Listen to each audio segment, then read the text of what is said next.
Tri-Point, North Africa. I don't hear the scream. The nurse does. So does the anesthesiologist. I am too deep in the zone I can only enter in an operating theater when a sternum is cracked open like this and my hands are inside the boy's chest. This is my home, my office, my sanctuary. I am zen here. More screams, gunfire, helicopters, an explosion. Doctor? I hear the panic in her voice, but I don't move. I don't look away. My hands, the oldest medical instruments known to mankind, are inside the chest cavity, my index finger palpating the pericardium. I am totally focused on that. Only that. No music is playing. I mean, that's weird in an operating room nowadays, I know, but I relish silence in this hallowed space even when we've done heart transplants that last 8 hours.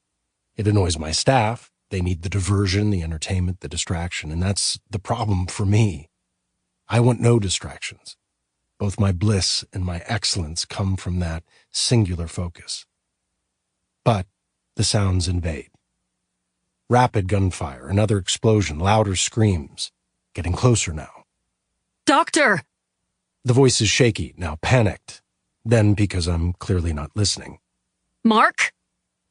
Nothing we can do about it, I say, which is hardly a comfort.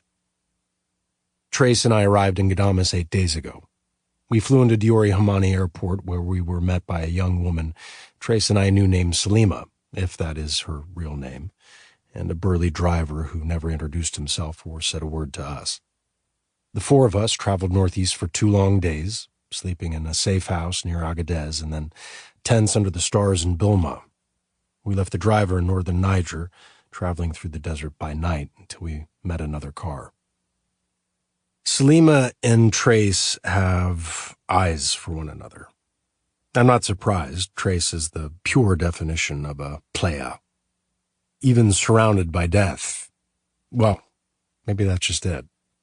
When you're close to death, that's when you feel you're most alive. Suehyla kept us moving north, straddling the border between Algeria and Libya. East of Janet, a half-dozen heavily armed militants stopped us. They were all young. Teens, I would guess, and tweaking from some sort of potent narcotic. They were called the Child Army. Blood was in the air. Wide-eyed, they grabbed me first, then Trace. The young militants made me kneel.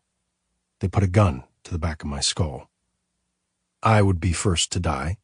Trace would watch. Then it would be his turn. I closed my eyes and pictured Maggie's face and waited for someone to pull the trigger.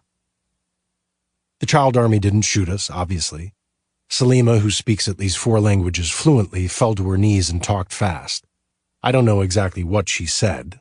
Suehyla wouldn't tell us, but the child soldiers moved on. More screams, more gunfire, closer now. I try to hurry.